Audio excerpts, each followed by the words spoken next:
فلا أقسم بمواقع النجوم وإنه لقسم لو تعلمون عظيم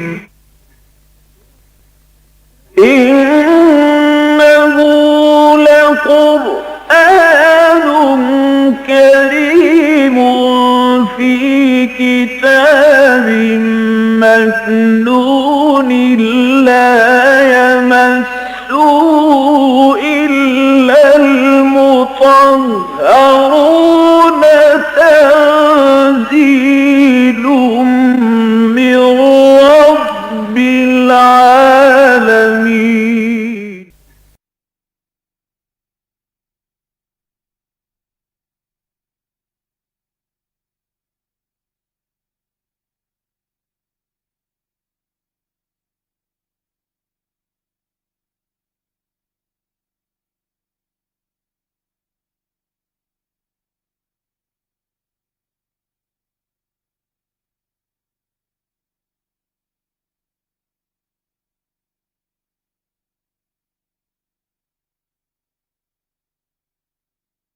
آج ہمیں سورہ نساء کے 5ویں رکوع کا آغاز کرنا ہے۔ اعوذ باللہ من الشیطان الرجیم، بسم اللہ الرحمن الرحیم۔ یرید اللہ لیبین لکم ویہدیکم سنن الذین من قبلکم ویتوب علیکم واللہ علیم حکیم۔ واللہ یرید ان یتوب علیکم ویرید الذین یتبعون الشہوات ان تمیلوا میلا عظیما۔ یرید اللہ ان یخفف عنکم وخلق الانسان ضعیفا۔ صدق اللہ العظیم۔ رب اشرح لی صدری ویسر لی امری واحلل عقدۃ من لسانی یفقہوا قولی۔ اللہم ربنا الہمنا رشدنا واعذنا من شرور انفسنا۔ اللہم ارنا الحق حقا وارزقنا اتباعہ وارنا الباطل باطلا وارزقنا اجتنابہ، آمین یا رب العالمین۔ سورہ نساء کے 5ویں رکوع کی پہلی 3 آیات جو ابھی میں نے تلاوت کی ہیں، حکمت دین کے ایک اہم موضوع سے متعلق ہیں، اور یہ ہے حکمت تشریع۔ اللہ تعالیٰ نے انسانوں کو شریعت بھی عطا فرمائی۔ اب ظاہر بات ہے کہ شریعت میں بعض چیزیں ایسی ہو سکتی ہیں کہ انسان کے نفس پر شاخ گزرے۔ مثلا نماز کی پابندی ہے، وضو کرنا ہے، تو چاہے سخت ترین سردی ہو، اگر پانی موجود ہے تو آپ کو وضو کرنا ہی ہوگا، طبیعت پر شاخ گزرے کی بات۔ تو شریعت کے بہت سے احکام ویسے بھی مثبت طور پر بھی ہو سکتا ہے کہ طبیعت پر شاخ گزرنے والے ہوں۔ مزید برآں جو پابندیاں شریعت عائد کرتی ہے وہ انسانی خواہشات و شہوات کے لیے یقیناً ناگوار ہیں، اور خاص طور پر وہ معاشرہ کہ جس میں اب یہ معاشرتی اصلاح شروع کی جا رہی تھی۔ عرب کا معاشرہ جو جاہلی معاشرہ تھا، اب وہاں احکام دیے جا رہے ہیں۔ ان کے معاشرے میں عورت کی حیثیت کچھ نہیں تھی، وہ بھیڑ بکری کی طرح ملکیت تھی، چنانچہ وراثت میں منتقل ہو جاتی تھی۔ اب اس کی جگہ پر اتنی بڑی تبدیلی کہ عورت کو ایک قانونی تشخص عطا کرنا، عورت کے بارے میں یہ تصور دینا کہ اخلاقی اعتبار سے، اصولی اعتبار سے، شرف انسانیت کے اعتبار سے وہ مرد کے بالکل برابر ہے، ہم پلہ ہے۔ اس میں جو بھی فرق اور تفاوت ہے وہ انتظامی ہے کہ خاندان کے ادارے میں سربراہ جو ہے وہ مرد کو، شوہر کو بنایا گیا ہے، بیوی کو نہیں، لیکن یہ انتظامی معاملہ ہے۔ اس سے اس کے انسانی شرف میں کوئی فرق واقع نہیں ہوتا۔ اسی طرح اخلاقی اعتبار سے وہ جتنی بلندی پر چاہے وہ خود بھی پہنچ سکتی ہے، اپنا اکتساب ہے، اپنی محنت ہے، اپنی مشقت ہے۔ اخلاقی اعتبار سے جیسے میدان مردوں کے لیے کھلا ہوا ہے، ترقی کریں، ترفع حاصل کریں، بلندی پر جائیں، احسان کے درجے پر فائز ہو جائیں، اسی طرح یہ میدان جو ہے عورتوں کے لیے بھی کھلا ہوا ہے۔ تو اس اعتبار سے یہ چیز ان کے لیے کوئی پسندیدہ بات نہیں تھی۔ اسی طریقے سے یتیموں کے حقوق کا معاملہ، اور اس میں اتنی سختی کہ اگر کوئی یتیم کا مال ہڑپ کرے گا تو گویا کہ وہ اپنے پیٹ میں انگارے بھر رہا ہے۔ پھر یہ کہ جو بھی ان کی نفسانی خواہشات، شہوات تھیں، جنسی آوارگی تھی، اب ان کے لیے آزادی تھی، اپنی لونڈیوں سے پیشہ کراتے تھے، کمائی کرتے تھے، اب اس پر پابندیاں آ رہی ہیں، اس کے اوپر جو ہے قدغنیں لگ رہی ہیں، نکاح کے حدود اور قیود ہیں، نکاح کے لیے آداب بتائے جا رہے ہیں، نکاح میں یہ لازم ہے کہ ساری عمر کا سنجوگ نبھانے کی نیت اور ارادہ موجود ہو، نکاح کے لیے مرد کو کچھ نہ کچھ جو ہے مہر پیش کرنا ہوگا.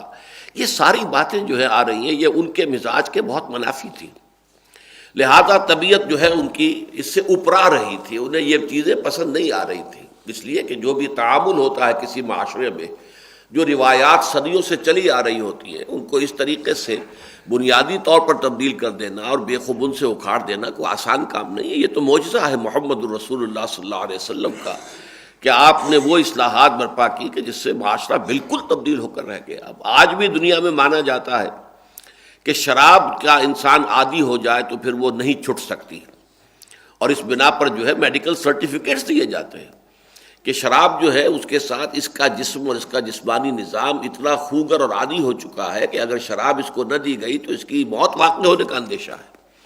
لہذا سرٹیفکیٹس دیے جاتے ہیں، لائسنس ایشو کیے جاتے ہیں. لیکن حضور صلی اللہ علیہ وسلم کے زمانے میں شراب کی جب بندش ہوئی ہے اور اس کی آخری حرمت کا جب حکم آیا ہے، تو ایک تو یہ کہ تمام جو برتن توڑ ڈالے گئے جن میں شراب تھی، اور شراب بہا دی گئی گلیوں کے اندر، وہ گلیاں جو ہیں شراب کی ندیاں بن گئیں، اور وہ لوگ جنہیں پیتے ہوئے ساری عمر ہو گئی تھی، 50 60 برس کی عمر کے لوگ موجود تھے کہ جب ساری عمر سے پیتے چلے آ رہے تھے.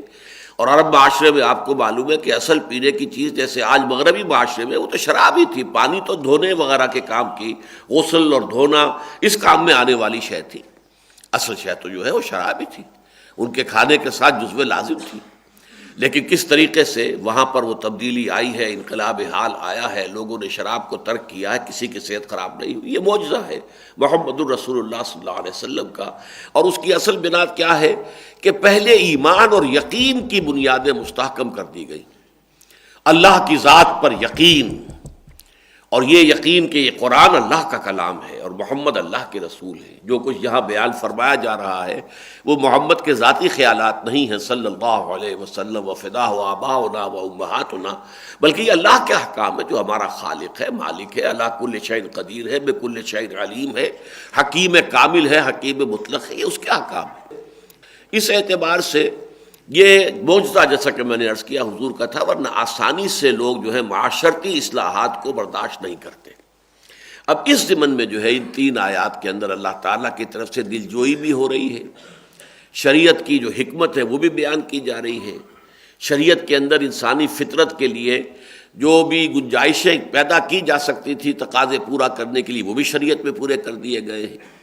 اگر انسان بیمار ہے اور غسل سے اس کو اندیشہ ہے بیماری بڑھ جائے گی، تو چاہے اس پر غسل واجب ہو چکا ہو وہ تیمم کر سکتا ہے. اگر انسان مریض ہے اور کوئی اور اسے معذوری ہے، کھڑے ہو کر نماز نہیں پڑھ سکتا، بیٹھ کے پڑھ سکتا ہے، بیٹھ کر نہیں پڑھ سکتا، لیٹ کر پڑھ سکتا ہے. یہ ساری گنجائشیں دی گئی ہیں شریعت کے اندر. اگر آزاد حرہ خاندانی مسلمان عورت سے نکاح کرنا اس کے اختیار میں نہیں ہے، اس کی جو ہے وہ قدرت حاصل نہیں ہے، اس کے پاس مقدرت نہیں ہے کہ وہ نکاح کر سکے اور مہر دے سکے، تو لونیوں سے نکاح کر لینے کا بھی جواز دے دیا گیا. تو یہ جتنے بھی انسان کے اندر جو کمزوریاں ہیں خلقی اعتبار سے، اس کا لحاظ بھی شریعت میں رکھا گیا ہے. لیکن شریعت نے جو کچھ دیا ہے وہ انسان کی بھلائی کے لیے دیا ہے، انسان کی بہبود کے لیے دیا ہے. اس میں اللہ تعالیٰ کا کوئی فائدہ نہیں ہے، اللہ تعالیٰ کی کوئی ضرورت نہیں ہے کہ جو رکی ہوئی ہے اور وہ شریعت ہی کے ذریعے سے پوری ہوگی، بلکہ اللہ تو غنی ہے، غنی عن العالمین، تمام جہانوں سے بے پرواہ ہے، بے نیاز ہے.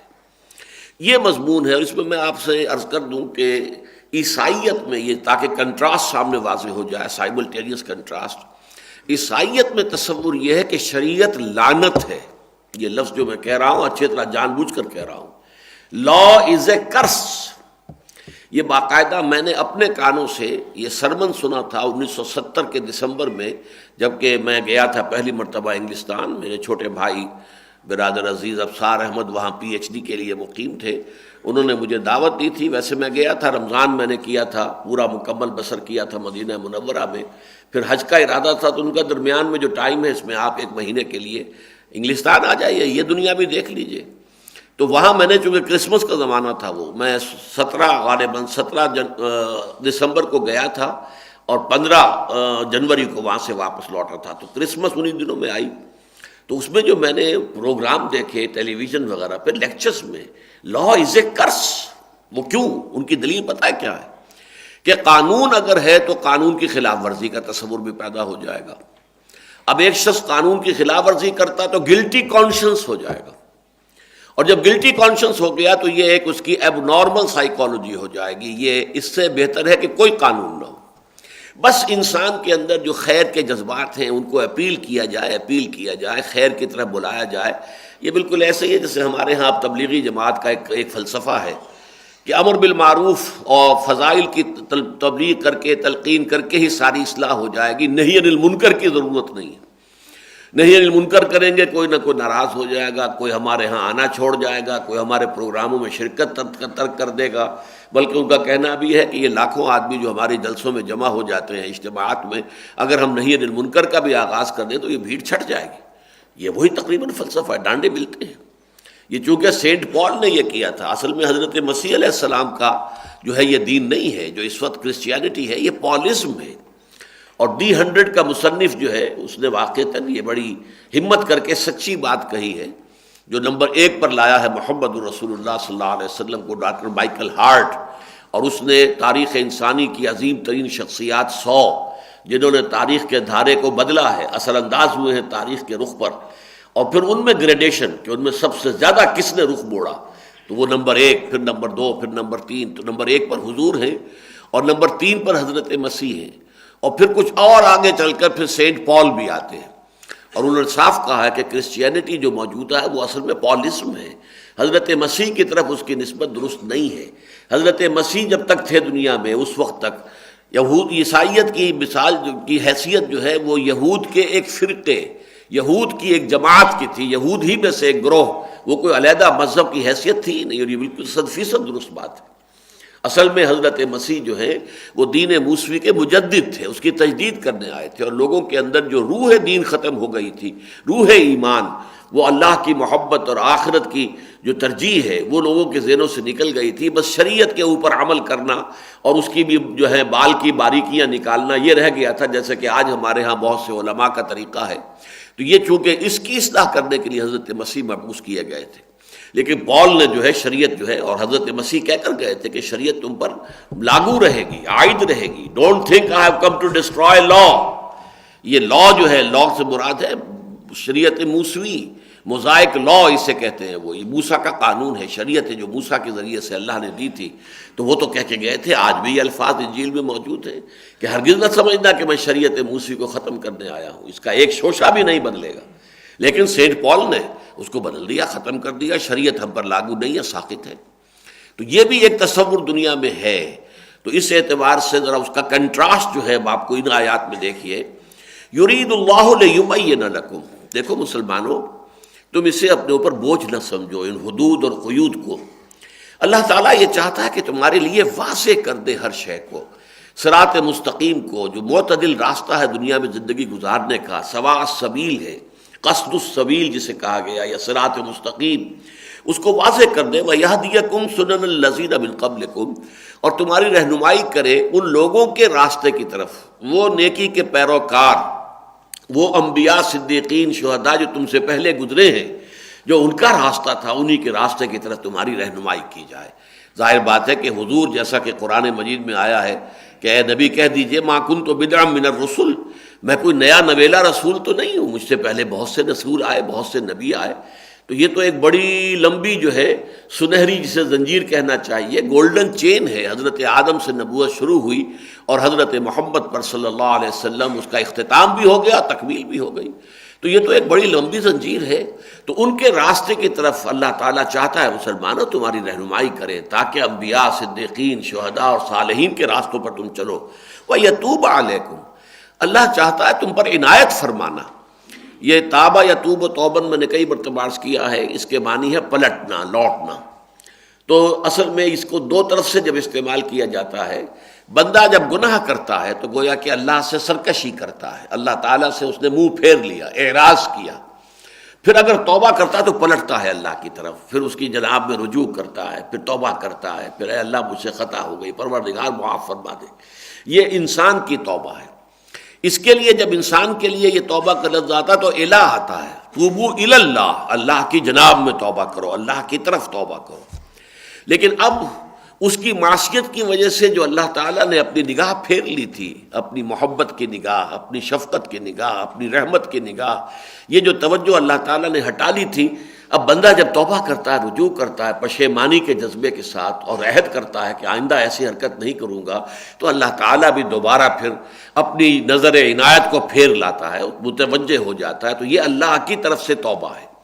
تو تواب کا لفظ بندوں کے لیے بھی آتا ہے، کل بنی آدم خطاؤن و خیر الخطائین التوابون۔ یہ حدیث تو میں نے ابھی پچھلے درسوں میں کئی مرتبہ آپ کو سنائی کہ حضور نے فرمایا کہ تمام بنی آدم نہایت خطا کار ہیں، ان خطا کاروں میں بہترین لوگ وہ ہیں کہ جو بہت توبہ کرنے والے ہیں، لیکن اللہ بھی تواب ہے، ان اللہ تواب الرحیم۔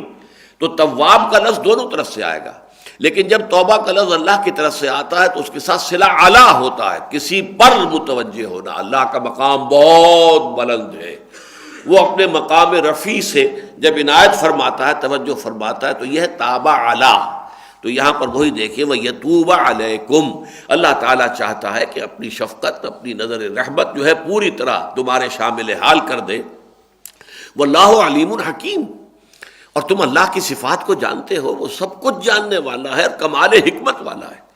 اس نے جو بھی حکم دیے ہیں، جن چیزوں کو بھی حرام ٹھہرا دیا ہے، تمہیں بتا دیا ہے فلاں فلاں رشتے جو ہیں محرمات ابدیہ ہیں، وہاں تمہارا نکاح نہیں ہو سکتا، اللہ نے ایک دائرہ مقرر کر دیا ہے۔ تو جو بھی تم پر حدود اور قیود عائد کی ہیں اللہ تعالیٰ نے، وہ اس کے علم کامل کی بنیاد پر ہے، اس میں مصلحتیں ہیں، پھر اس کا علم کامل ہے، اس کے ساتھ حکمت کامل ہے۔ اس کا کوئی حکم بھی بغیر حکمت کے نہیں ہے، اس کے احکام جو ہیں ان کے پیچھے حکمت اللہ البالغہ جو ہے وہ موجود ہے۔ تو علیم ہے، حکیم ہے۔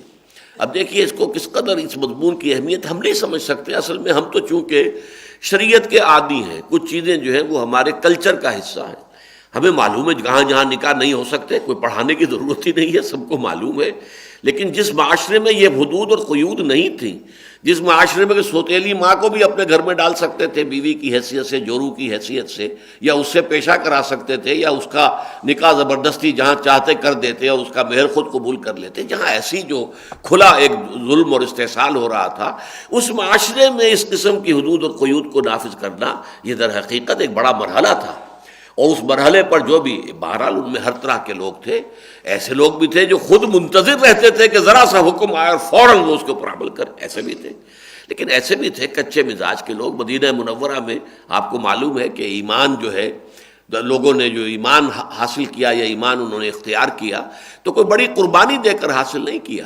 مکہ مکرمہ میں جو لوگ ایمان لائے تھے انہوں نے بڑی قربانیاں دی تھیں، ان کے رشتے کٹ گئے تھے، ان کو ماریں پڑی تھی، ان کو ستایا گیا تھا، ان کے لیے زندگی جو ہے وہ ایک آزمائش، مسلسل آزمائش بنا دی گئی تھی۔ تو ان کا ایمان کچھ اور تھا، اور یہ اوس اور خزرج کے لوگوں کا ایمان بحیثیت مجموعی، ان میں بھی یقیناً السابقون الاولون من المہاجرین والانصار، انصار میں بھی تھے اس شان کے لوگ کہ جو بالکل اس طریقے سے جیسے کہ مہاجرین میں سے جو اولین دور کے مسلمان تھے اسی طرح کے مسلمان بعض انصار میں سے بھی تھے، بحیثیت مجموعی وہ معاملہ نہیں تھا۔ تو ان کی بعض لوگوں کی طبیعتوں کے اوپر یہ حدود اور قیود جو ہیں یہ کچھ گراں گزر رہی تھی۔ لہذا دیکھیے پھر دوبارہ واللہ یرید ان یتوب علیکم، دیکھو مسلمانوں اللہ تعالیٰ تم پر شفقت کر رہا ہے، یہ اس کی رحمت، یہ اس کی عنایت سمجھو کہ وہ تمہیں احکام دے رہا ہے شریعت کی۔ یہ جیسے کہ میں نے کئی مرتبہ عرض کیا ہے کہ آپ اگر مری جاتے ہیں تو جہاں وہ سڑک جو ہے پہاڑی ہو جاتی ہے تو اس میں آپ جگہ جگہ پر دیکھتے ہیں کہ کوشنز بنے ہوئے ہیں، اب رفتار کم کر لو، اس لیے کہ آگے بورڈ جو ہے وہ بڑا ایکیوٹ آ رہا ہے، اگر تم نے تیز رفتاری کے اندر جو بورڈ کاٹنے کی کوشش کی تو سیدھے کھڈ میں گرو گے۔ تو گویا کہ شریعت جو ہے در حقیقت وہ بھی حدود جو ہے وہ تمہاری سیفٹی کے لیے ہے، یہ تمہارے لیے کوشنز ہے، ادھر سے ادھر جاؤ گے، ادھر سے ادھر جاؤ گے تو تمہارے لیے ہلاکت ہے۔ اس لیے کہ یہ جیسا کہ میں نے کئی مرتبہ عرض کیا ہے، انسانی تمدن کے یہ تین معاملات جو ہیں ایسے پیچیدہ ہیں کہ جن کو انسانی عقل جو ہے حل نہیں کر سکتی، ناممکنات میں سے۔ عورت اور مرد میں کیا توازن ہو، کیا حقوق مرد کے ہوں کیا عورت کے ہوں، کیا شوہر کے ہوں کیا بیوی کے ہوں، عورت کا مقام کیا ہے، یہ معاملہ ایسا ہے، عورت سوچے گی تو وہ اپنی مصلحتوں پر جو ہے اس کی نگاہ رہے گی، وہ مرد کی نہ نفسیات کا اندازہ کر سکتی ہے، نہ اس کے احساسات کا تصور کر سکتی ہے۔ مرد سوچے گا تو اپنے اعتبار سے سوچے گا، عورت کے احساسات کیا ہیں، اس کے اندر اس کے جذبات کیا ہیں، اس کو اس کا اندازہ نہیں ہو سکتا۔ تو یہ نظام تو دے سکتا ہے تو صرف اللہ دے سکتا ہے، جو اللہ مرد کا بھی خالق ہے اور عورت کا بھی خالق ہے۔ اسی طریقے سے ایک نظم، اجتماعیت، اسٹیٹ فرض کیجئے، اسٹیٹ اور شہری، ان کے درمیان حقوق کا کیا توازن ہونا چاہیے، ریاست کو کیا اختیارات حاصل ہیں، کیا کچھ پابندیاں وہ عوام کے اوپر نافذ کر سکتی ہے، اور عوام کے حقوق کیا ہیں، ان کی آزادی کے کیا حدود ہیں، کوئی حدود ہے، کوئی حدود ہے یا نہیں ہے۔ اس کے درمیان بھی آسان کام نہیں ہے۔ ذرا سا ایک طرف ہو جائے تو مادر پدر آزادی ہو جاتی ہے معاشرے میں، جیسے کہ آج مغرب کے معاشرے میں ہو گئی ہے، آزادی آزادی آزادی، وہ آزادی مادر پدر آزادی بن گئی ہے۔ اور ذرا سا دوسری طرف پلڑا جھک جائے تو ٹوٹلیٹیرین اسٹیٹ وجود میں آ جاتی ہے، ایک انتہائی جو ہے استبدادی نظام دنیا میں قائم ہو جاتا ہے کہ وہ فرد جو ہے وہ سکڑ کر رہ جاتا ہے، اس کی کوئی آزادی نہیں، کوئی حیثیت نہیں۔ اب جو سعودی عرب کے اندر ہے، وہ کھلاتے پلاتے اپنے شہریوں کو اچھا ہے، اس میں سبسڈی بھی ہے، کھانے پینے کی چیزیں جو ہے فراوانی کے ساتھ سستی ملتی ہیں، لیکن کوئی بات کہنے کا حق حاصل نہیں ہے، حکومت پر تنقید کرنے کا اختیار حاصل نہیں ہے، کوئی جماعت بنانے کا اختیار حاصل نہیں ہے کہ تم حکومت تبدیل کرنا چاہو۔ یہ تمام اختیارات سلب ہیں وہاں پر۔ ذرا سا شائبہ بھی پیدا ہو جائے تو پھر یہ کہ اس شخص کا وجود نہیں ملے گا کہ وہ کہاں تھا، اس کا وجود کہاں ہے، اب تلاش کرنا مشکل ہو جائے گا۔ یہ سعودی عرب میں تو یا پھر ٹوٹلیٹیرین پولیس اسٹیٹ بن جائے گی، اور یا وہ مادر پدر آزادی جو مغرب میں ہمیں نظر آ رہی ہے۔ اسی طریقے سے سرمایہ اور محنت میں کیا توازن ہو۔ اب ایک کارخانہ ہے، کارخانہ ایک سرمایہ دار نے لگایا ہے، اس کا پیسہ اس میں لگا ہوا ہے، لیکن دوسری طرف یہ کہ وہ کارخانہ تو لوگوں کے کام کرنے سے چلے گا، مزدور چاہیے وہاں پر، لیکن اس سے جو بھی محنت سے حاصل ہو رہا ہے، سرمایہ اور محنت دونوں کے نتیجے میں جو نفع مل رہا ہے، اس میں سرمایہ کا حصہ کتنا ہونا چاہیے، لیبر کا کتنا ہونا چاہیے، لیبر کے کتنے حقوق ہیں۔ لیبر ظاہر بات ہے، لیبر سوچے گی تو اپنے اعتبار سے سوچے گی، وہ سرمایہ دار کی مصلحتوں، اس کی مشکلات، اس کے پرابلمز کا اسے اندازہ ہی نہیں ہے، اور سرمایہ دار سوچے گا تو اپنے اعتبار سے سوچے گا۔ اسے یہ بات جو ہے کہ کوئی غریب مزدور جو ہے وہ تو کہہ دے گا ٹھیک ہے جی، میں تو اس سے زیادہ ویج نہیں دے سکتا، میں اپنا کارخانہ بند کرتا ہوں، لاک اپ کر دیتا ہوں، چلیے تالا لگا دیا۔ اب تالا لگا دیا تو کارخانے دار کے بچے کو تو سال بھر بھی کارخانہ بند رہے تو فاقہ نہیں آئے گا، اور مزدور کے بچے کو تو دوسرے تیسرے دن فاقہ آ جائے گا۔ تو کیا ان کی ایکویشن کیا ہو؟ کہنے کو تو کہا صاحب میرا کارخانہ میرا اختیار ہے، میں اس میں جو چاہوں کروں، میں بند کروں چلاؤں، اور یہ کہ میں یہ ویج دے سکتا ہوں، اس سے زیادہ میں نہیں دے سکتا۔ لیکن مزدور کے پاس کیا ہے؟ بارگیننگ کے لیے اس کے پاس کوئی زمین ہی نہیں ہے جس پر کھڑے ہو کر سودے بازی کر سکے۔ لہذا پھر وہ ٹریڈ یونینوں کا نظام قائم کیا گیا، وہ پھر ہڑتالوں کا نظام قائم کیا گیا، جو بھی دنیا میں ہوتا ہے وہ آپ کو معلوم۔ تو یہ مسائل وہ ہیں جو انسانی عقل جو ہے ان کو حل کرنے سے قاصر ہے۔ یہی وہ چیزیں ہیں جس کے لیے در حقیقت سورہ فاتحہ میں آپ کو معلوم ہے، اس کی تفسیر میں بیان کرتا ہوں ہمیشہ، کہ جہاں تک ایمانیات کا تعلق ہے وہ تو گویا کہ پہلے سے ٹیکن فار گرانٹیڈ موجود ہیں۔ جو شخص سورہ فاتحہ پڑھ رہا ہے، الحمدللہ رب العالمین الرحمن الرحیم مالک یوم الدین ایاک نعبد و ایاک نستعین، اس کے ایمان میں کون سی کمی ہے؟ اللہ کو مانتا ہے، رب العالمین مانتا ہے، رحمان الرحیم مانتا ہے، جزا و سزا کے دن کو مانتا ہے، اس میں اللہ کے اختیار مطلق کو مانتا ہے، یہ مان رہا ہے کہ تیری ہی بندگی کرتے ہیں کریں گے، تجھی سے مدد مانگتے اور مانگیں گے، تو اب اور کون سی ہدایت اسے چاہیے؟ جو آگے بڑھ کر کہتا ہے اہدنا الصراط المستقیم، اے اللہ ہمیں سیدھے راستے کی ہدایت دے۔ ہدایت پر تو ہے، لیکن یہ ہدایت کیا ہے؟ یہ نظری ہدایت ہے، یہ انسان کی فکر و نظر کی ہدایت ہے، یہ ایمان کی ہدایت ہے۔ آگے صراط مستقیم کیا ہے؟ یہ راستہ جو ہے دنیا میں زندگی بسر کرنے کا راستہ ہے، اس میں جگہ جگہ دو راہیں، تراہے، چوراہے آ جاتے ہیں، دائیں جائیں بائیں جائیں سیدھے جائیں۔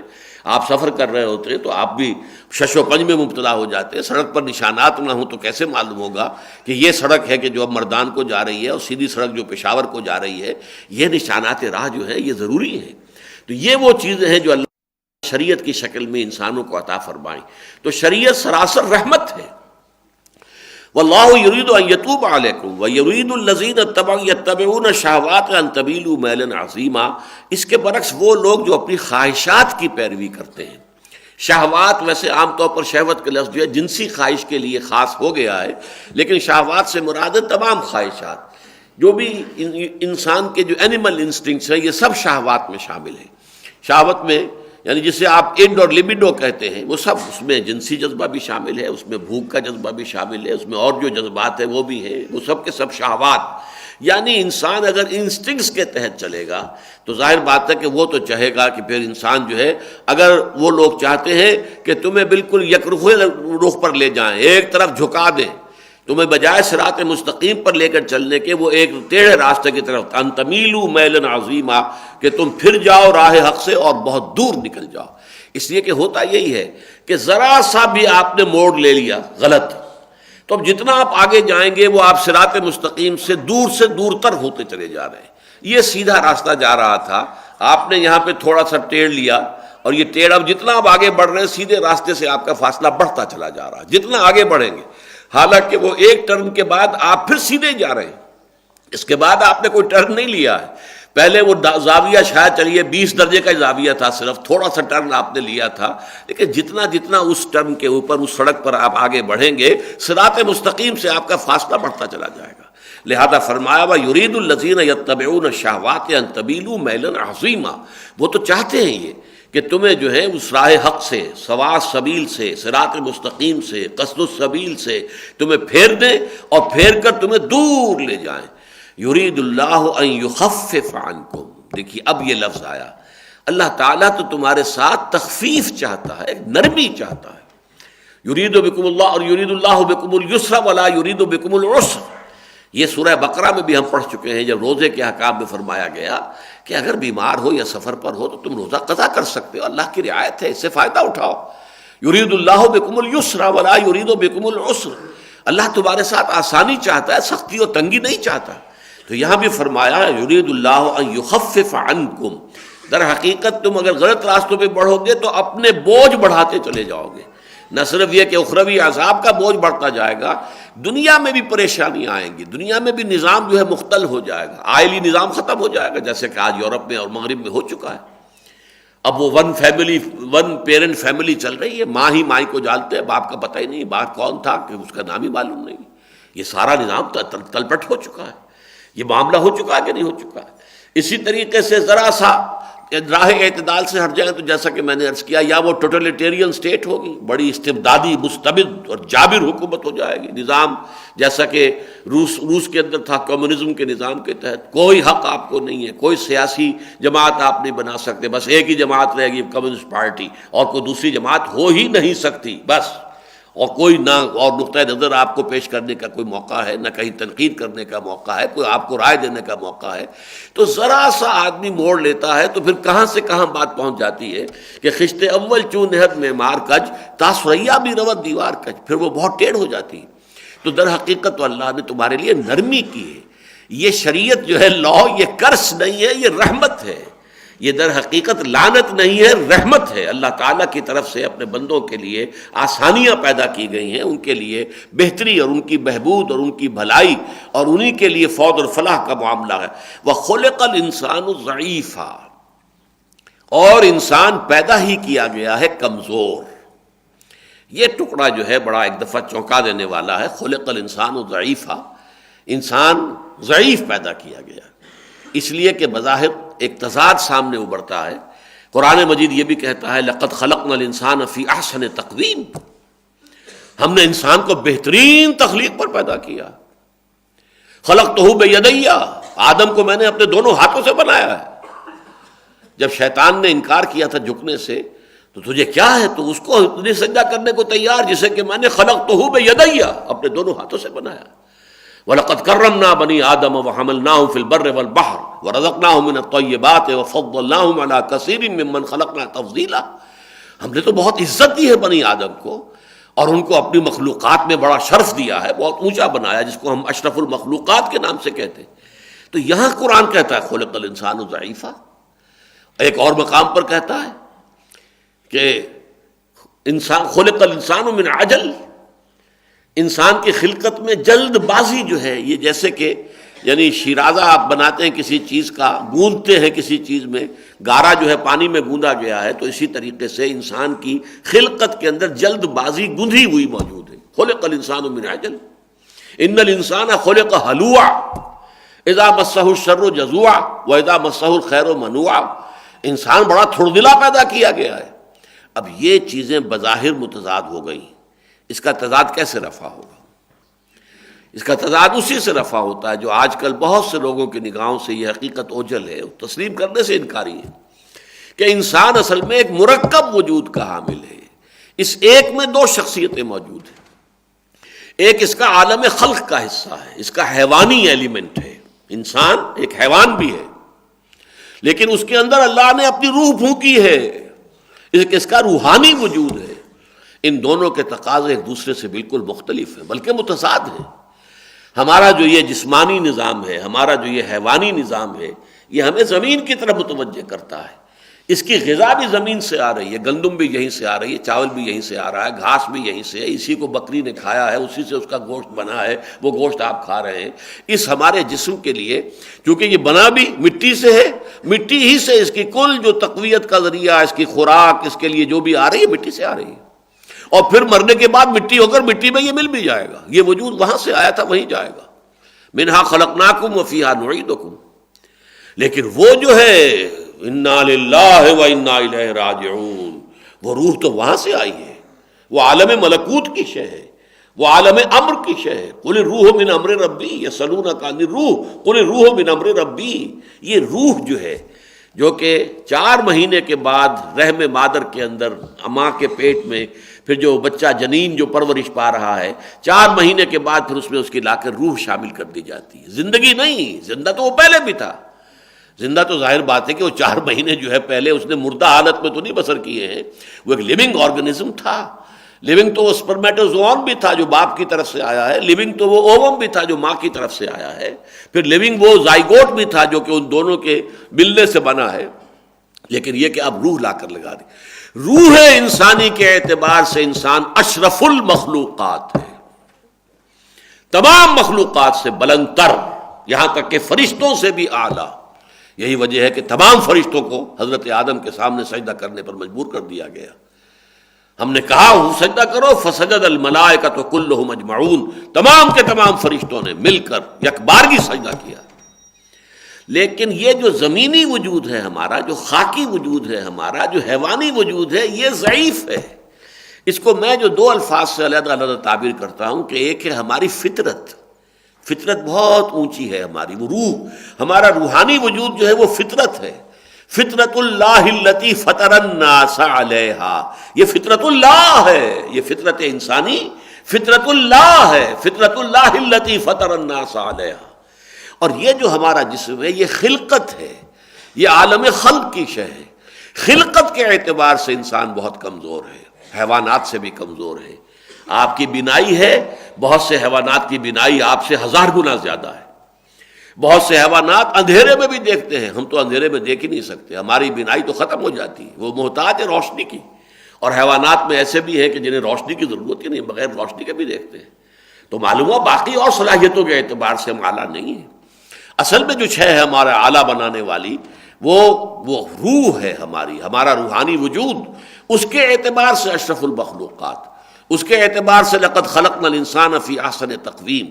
وہ روح جب لا کر ڈالی گئی ہے جنین میں، اس فیٹس میں کہ جو رحم مادر میں پرورش پا رہا ہے، 4 مہینے کا ہو گیا ہے، اب اس میں روح پھونک دی گئی، تو اس کو گویا کہ اسفل سافلین، اب نچلوں میں سب سے نیچے کر دیا گیا، حیوانات سے بھی نیچے ہو گیا۔ یہ انسانی بچہ جو ہے کس قدر محتاج ہوتا ہے، کتنا کمزور ہوتا ہے۔ بکری کے بچے کو آپ نے دیکھا کہ ابھی اس کی ولادت ہوئی ہے، تھوڑی دیر میں وہ اپنی ٹانگوں پر کھڑا ہے، ذرا سی ٹانگیں جو ہے لڑکھڑاتی ہیں، 1 2 4 مرتبہ، پھر کھڑا ہے، اپنا چل رہا ہے۔ اور انسان کا بچہ کس قدر کمزور، کس قدر ضعیف۔ ہاتھی کا بچہ دیکھیے، تھوڑی دیر کے اندر کھڑا ہے، وہ اپنی ماں کے ساتھ چلنے کی پوزیشن کے اندر ہے، چل رہا ہے۔ انسان کا بچہ جو ہے نہایت ضعیف، نہایت ضعیف، کس طرح جتن کر کر کے اسے آپ چلانا سکھاتے ہیں، اس کی انگلی پکڑ کے چلاتے ہیں، اس کے لیے کوئی گڈولے یا اور چیزیں جو آج کل بن گئی ہیں وہ زیادہ ایڈوانسڈ ہیں، وہ خرید کے لاتے ہیں تاکہ اس میں وہ اس کو پکڑ کر چل سکے، چلنا سیکھے۔ یہ انسان کا بچہ تو بہت کمزور ہے۔ پھر یہ کہ جنات کے مقابلے میں ہم بہت کمزور ہیں۔ جنات جو ہے وہ آگ سے بنے ہیں، ان کی رسائی بہت دور تک ہے اس عالم کے اندر۔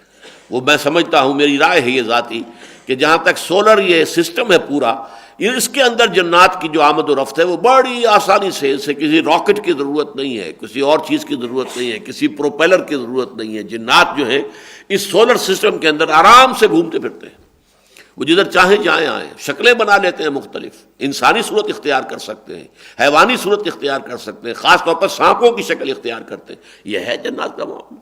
ملائکہ بہت اونچی شے ہیں، نور سے بنائے گئے۔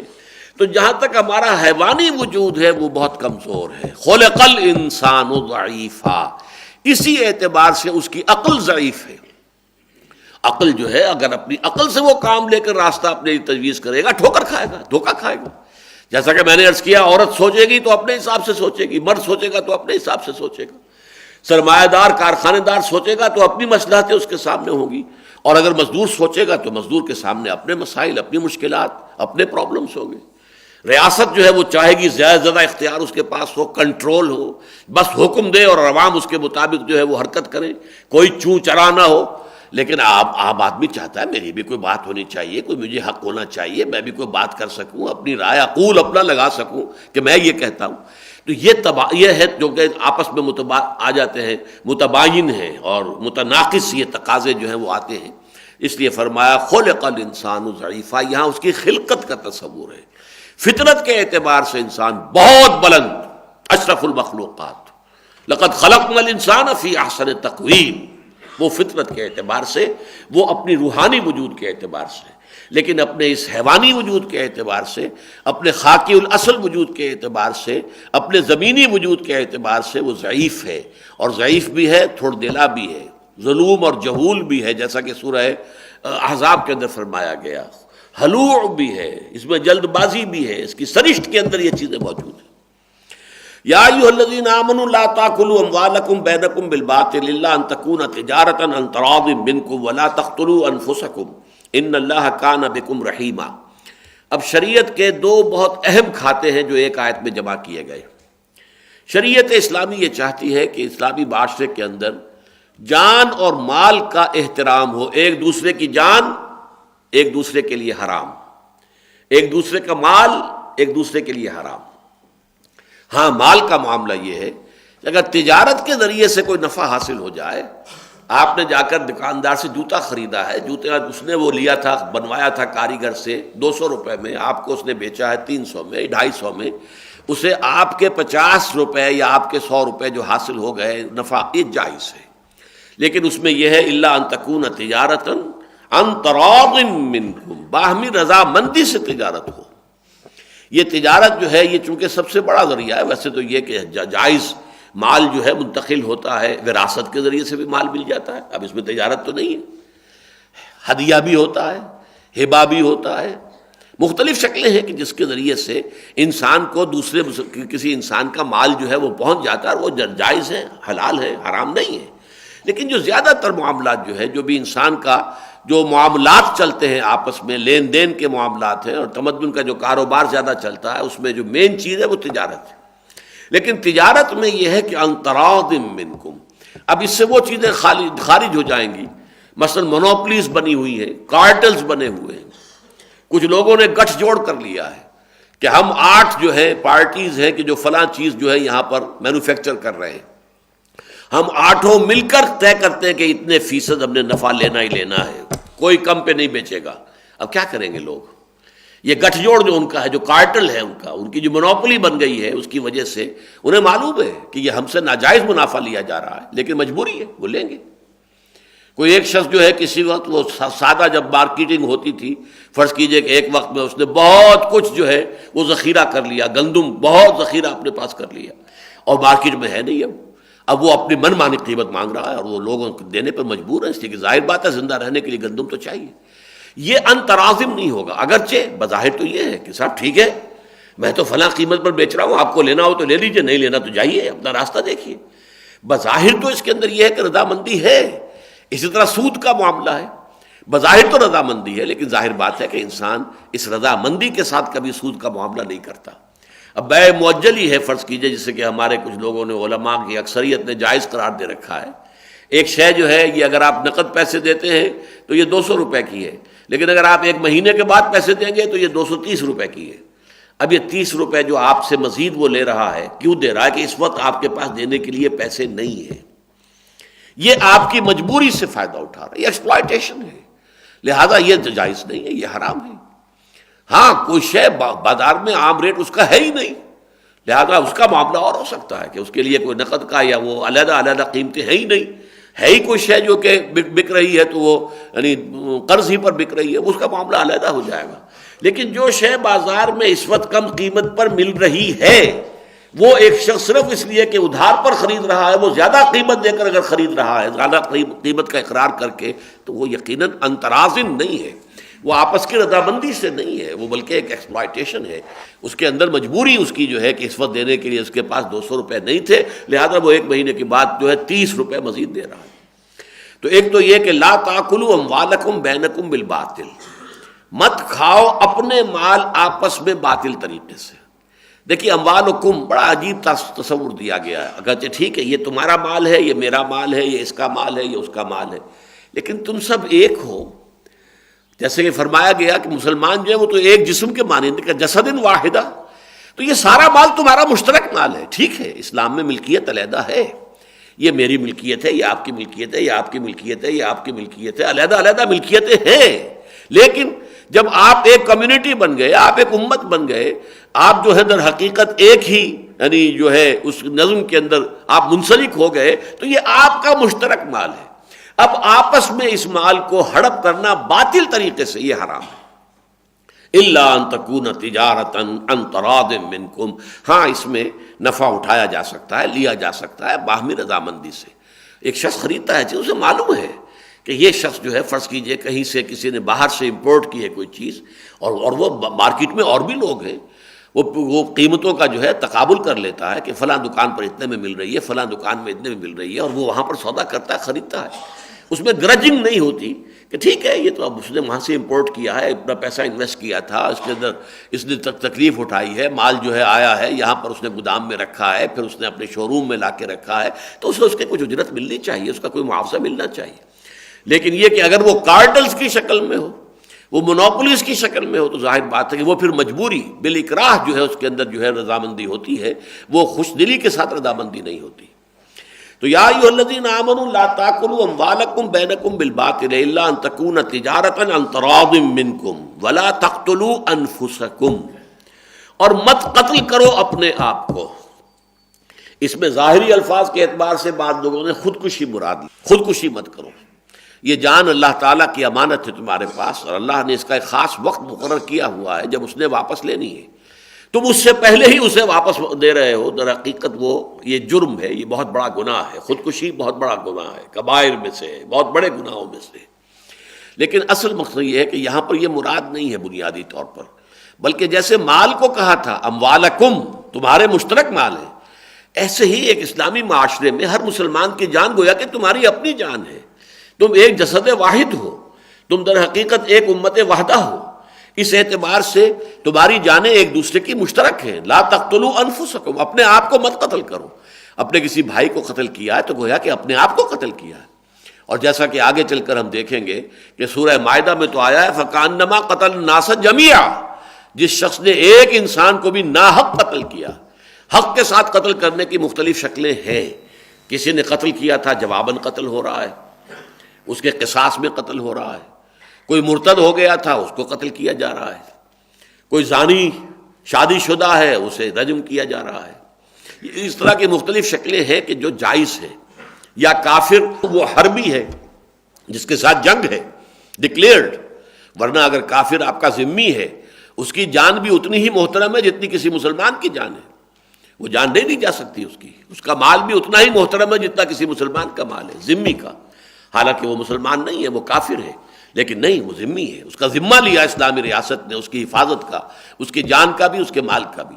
یہ ذمی کا لفظ جو ہے گالی بنا دیا گیا ہے، حالانکہ یہ تو لفظ بنا ہے ذمے سے، ذمہ ذمہ داری، responsibility. The state, Islamic State is responsible for the safety and protection of the lives and property of these non-Muslims، جو کہ اس کے ہم مملکت میں رہے ہیں، نان مسلم ہیں، مائنورٹی ہیں۔ تو فرمایا ولا تقتلوا انفسکم، اپنی جانوں کو قتل نہ کرو۔ بہرحال اس میں ضمنی طور پر خودکشی کی بھی مناہی آ گئی، وہ اپنی جگہ پر ہے، لیکن در حقیقت یہاں پر وہی انداز ہے کہ ایک دوسرے کو قتل نہ کرو، ایک دوسرے کی جانیں نہ لو۔ ان اللہ کان بکم رحیما، یقیناً اللہ تعالیٰ تم پر بہت رحیم ہے، شفیق ہے۔ تو اللہ تعالیٰ تم پر رحیم ہے تو تمہیں بھی ایک دوسرے پر رحیم ہونا چاہیے۔ اللہ کی صفات کا ایک عکس تمہیں اپنے اندر بھی پیدا کرنا چاہیے۔ اللہ تعالیٰ رحیم ہے، شفیق ہے، رؤوف ہے، تمہیں بھی رؤوف ہونا چاہیے، شفیق ہونا چاہیے، رحیم ہونا چاہیے۔ تراحم، آپس میں جو مرحمہ، وتواصوا بالصبر وتواصوا بالمرحمہ، مرحمہ ایک دوسرے پر رحم کرنا، ایک دوسرے پر ترس کھانا، ایک دوسرے کی مدد کرنا، ایک دوسرے کے دکھ اور تکلیف کو اپنے دل میں محسوس کرنا، یہ تراحم ہے، آپس میں رحم کا مادہ اور رحم کا جذبہ۔ تو فرمایا ان اللہ کان بکم رحیما، یقیناً اللہ تعالیٰ جو ہے وہ تم پر بہت رحیم ہے، بہت شفیق ہے، ودود ہے، اللہ تعالیٰ رؤوف ہے۔ تو اسی کا ایک عکس تمہارے اپنے اندر ہونا چاہیے۔ اللہ تعالیٰ نے ایک حدیث قدسی میں آتا ہے کہ میں نے اب ظلم اپنے اوپر حرام کر لیا، حرمت الظلم علی نفسی، لیکن اسی طرح میں نے تمہارے لیے بھی ایک دوسرے پر ظلم کرنا حرام کر دیا ہے۔ ایک دوسرے فلا تظالموا، ایک دوسرے پر ظلم مت کرو، ظلم کرنا جو ہے میں نے اپنے اوپر حرام ٹھہرایا ہے، اور تمہارے مابین بھی ایک دوسرے پر ظلم کرنے کو حرام کر دیا۔ وَمَن يَفْعَلْ ذَلِكَ عُدْوَانًا وَظُلْمًا، جو کوئی یہ کام کرے گا تعدی کے طور پر، دست درازی کے طور پر، زیادتی کے طور پر، یا حق تلفی کے طور پر، یہ دو پہلو ہیں گناہ کے۔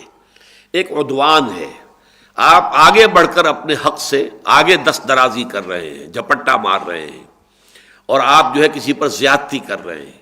ایک یہ کہ آپ نے کسی کا حق مار لیا ہے، دبا لیا ہے، دے نہیں رہے ہیں۔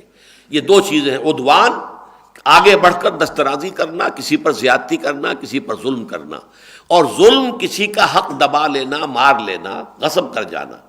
تو وَمَن يَفْعَلْ ذَلِكَ عُدْوَانًا وَظُلْمًا، ان دونوں کو جمع کر لیا گیا۔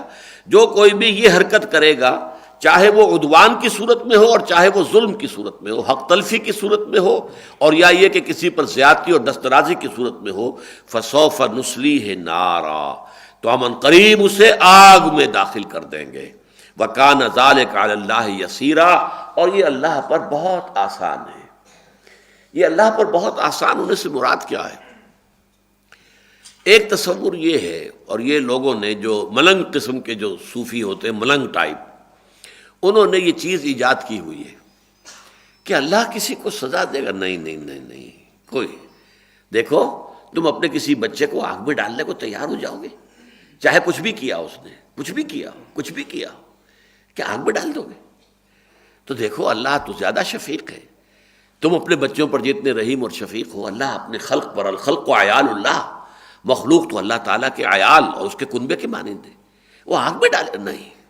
یہ تو ایسے ہی ڈرانے کے لیے، جیسے بچوں کو ڈرا دیا جاتا ہے، وہ ہاؤ آ رہا ہے، ہاؤ ہاؤ، یا کوئی اور چیز جو ہے جس کا ہاؤ ڈرا، ایسے بس ڈراوا دیا گیا ہے تاکہ لوگ جو ہے جری نہ ہو جائیں، جسور نہ ہو جائیں، ان کے اندر جرتیں نہ پیدا ہو جائیں گناہ کے لیے، بس اس لیے ڈراوا، ورنہ کوئی نہیں۔ یہ جہنم وہنم نہیں۔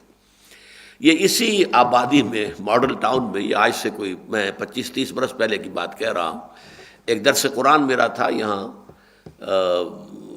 ڈاکٹرز کا ایک مکان ہے، میں نام بھول رہا ہوں ان کا اس وقت، تو وہ ان کے مکان پر، وہ ڈی بلاک کے ایک کونے پر تھے، وہ کوٹھی ہے انر سرکل پر، تو وہاں ایک صاحب سے مجھے آج تک یاد ہے جس انداز میں انہوں نے بات کی، دیکھی نہیں آپ کیسے کہہ رہے ہیں اللہ عذاب نہیں دے گا، نہیں عذاب نہیں دے گا۔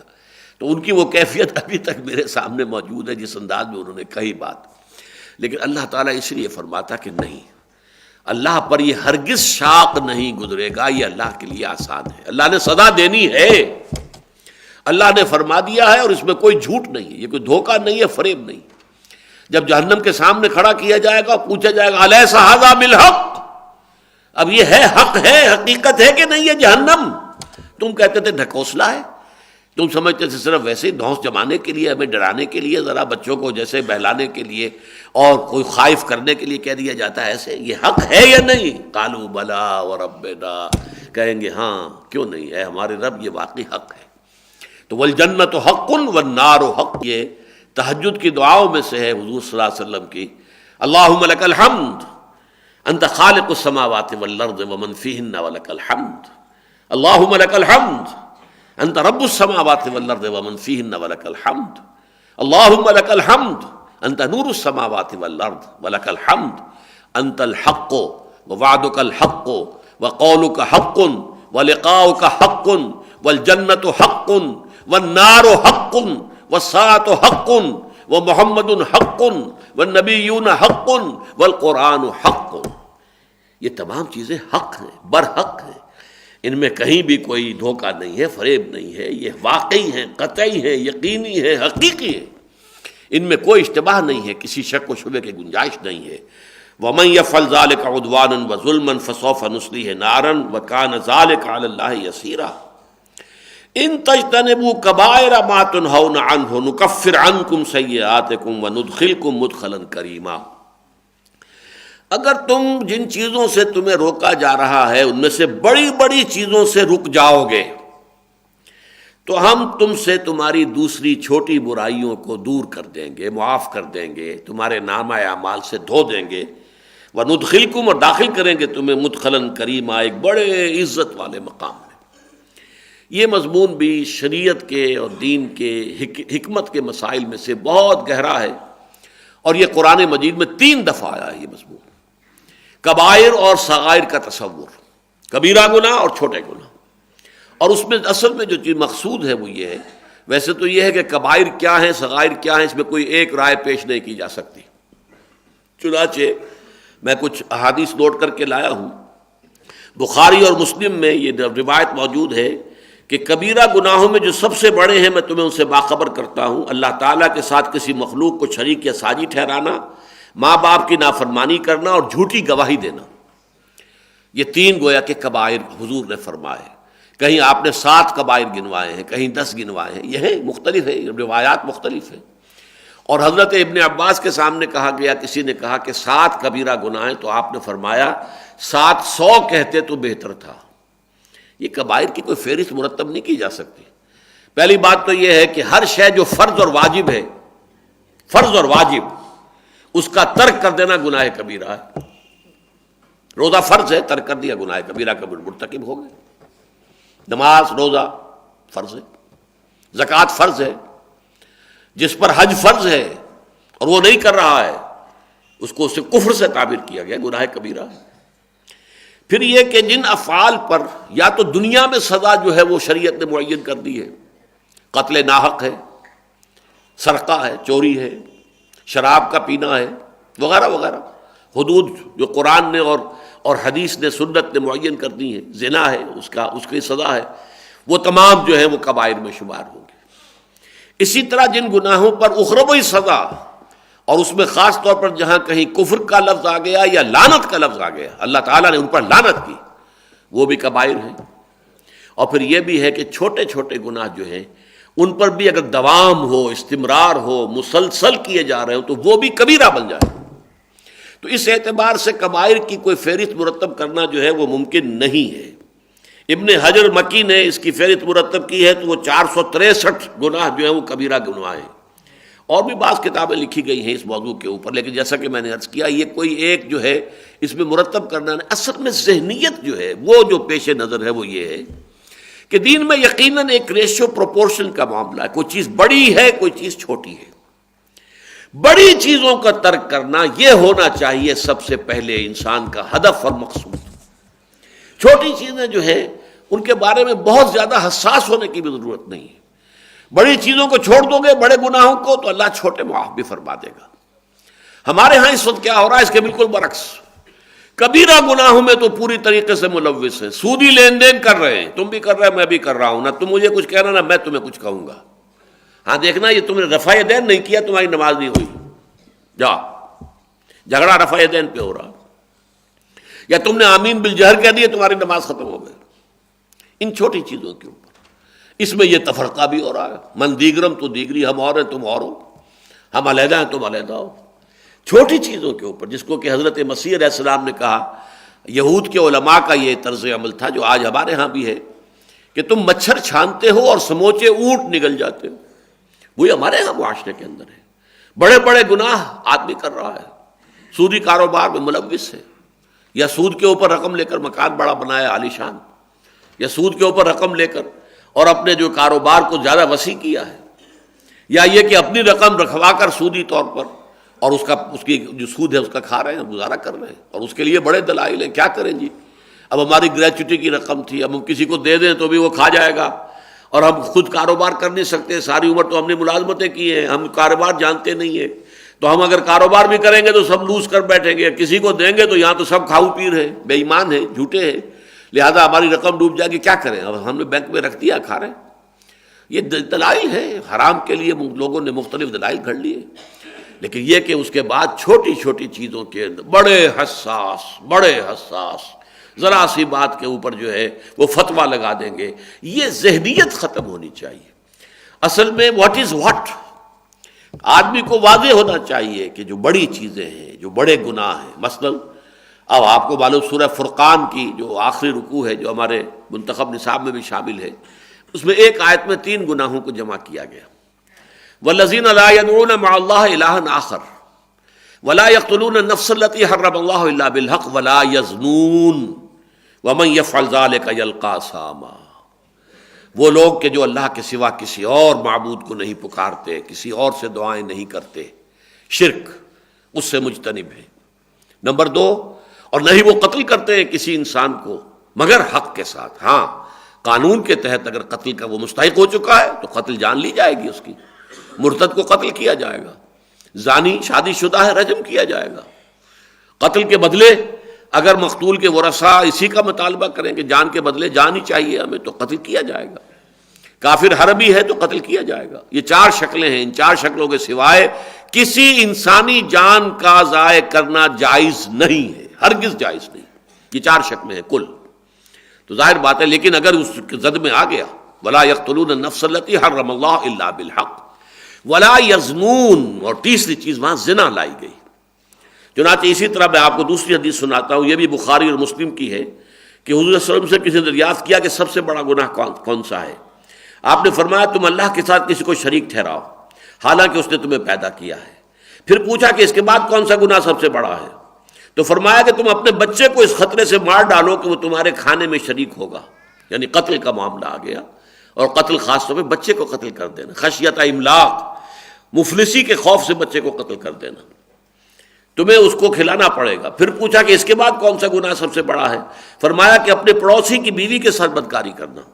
اب بدکاری کرنا، زنا کاری جو ہے، خود بھی اپنی جگہ پر بہت بڑا جرم ہے، کبیرہ گناہ ہے، لیکن یہ کبیرہ در کبیرہ ہے کہ اپنے پڑوسی کی بیوی، پڑوسی تو تمہارا پروٹیکشن میں ہونا چاہیے، اس کا تو حق یہ ہے کہ تم اس کی عزت اور آبرو کے اور اس کی جان اور مال کے محافظین میں سے ہو، تمہارا وہ بھائی ہے۔ اور پڑوسی کے حقوق، جیسا کہ ایک حدیث میں آتا ہے، حضور نے فرمایا کہ جبرائیل مجھے پڑوسی کے حقوق کی تاکید کرتے رہے، اتنی انہوں نے کی کہ میں سمجھا، میں نے گمان کیا کہ شاید اب پڑوسی کو وارث بھی بنا دیا جائے گا، اس کو انسان کے وراثت کے اندر بھی حق دے دیا جائے گا، یہ اس حد تک مجھے گمان ہوا۔